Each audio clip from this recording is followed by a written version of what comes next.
మన VVIT university, absolute discipline, absolute education.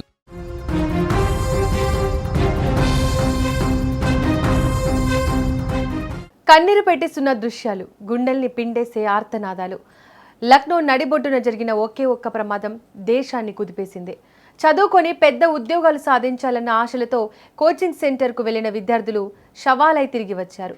మంటల నుంచి తప్పించుకోవడానికి వారు చేసిన ఆఖరి ప్రయత్నమే వారి ప్రాణాలను బలి తీసుకుంది. ఈ ఘోర ప్రమాద దృశ్యాలు చూసి ప్రతి ఒక్కరి కళ్ళు చెమర్చుతున్నాయి.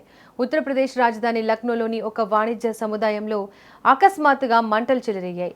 ఆ బిల్డింగ్లోనే ఒక కోచింగ్ సెంటర్ నడుస్తోంది. ప్రమాదం జరిగిన సమయంలో విద్యార్థులంతా క్లాసుల్లో ఉన్నారు. ఒక్కసారిగా దట్టమైన పొగ, మంటలు చుట్టుముట్టడంతో ఏం చేయాలో పాలుపోక ప్రాణభయంతో అల్లాడిపోయారు. బయటకు వచ్చే దారి కనిపించకపోవడంతో కొంతమంది విద్యార్థులు బిల్డింగ్లోని బాత్రూంలోకి పరిగెత్తారు. మంటలు లోపలికి రాకుండా ఉండేందుకు గది తలుపులు వేసుకుని గడియ పెట్టుకున్నారు. ఆ క్షణంలో వారు తీసుకున్న నిర్ణయమే ఊపిరి సల్పకుండా చేసింది. దట్టమైన విషపూరిత పొగ బాత్రూమ్ అంతటా అలుముకుంది. గాలి ఆడక, శ్వాస తీసుకోలేక ఆ క్లోజ్డ్ రూమ్లోనే విద్యార్థులు ఒకరిపై ఒకరు పడి ప్రాణాలు విడిచారు. సమాచారం అందుకున్న రెస్క్యూ సిబ్బంది వెంటనే అక్కడికి చేరుకుని సహాయక చర్యలు చేపట్టారు. లోపల విద్యార్థులు ఉన్నారన్న విషయం గమనించి బాత్రూమ్ గోడను భారీ యంత్రాలతో పగలగొట్టారు.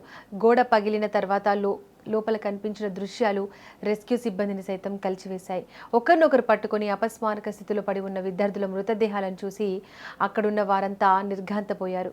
అదే బిల్డింగ్లో ఒక పెట్ షాప్ కూడా నడుస్తోంది. ఆ ప్రమాదంలో ఆ మూగ జీవాలు కూడా బలైపోయాయి.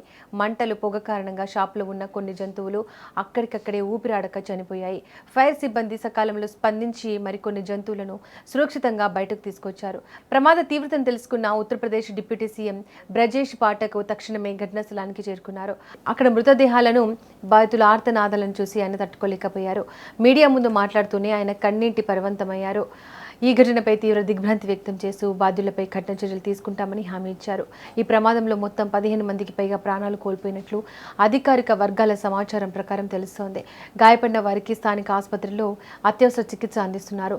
లక్నో విషాదం ఇప్పుడు దేశవ్యాప్తంగా కోచింగ్ సెంటర్లలో భద్రతా ప్రమాణాల వ్యవస్థపై పెద్ద ప్రశ్నగా మారింది. 13 के लगभग 12-13 बच्चे अभी हमारी जानकारी में आया है। सभी को KGMC ट्रामा सेंटर भेजा गया है। घायलों को अच्छे से अच्छा इलाज मिले। घटना के उच्च स्तरीय जांच के निर्देश दिए हैं और तत्काल ऐसे बिंदुओं की जांच की जाए कि ऐसी घटना भविष्य में न हो।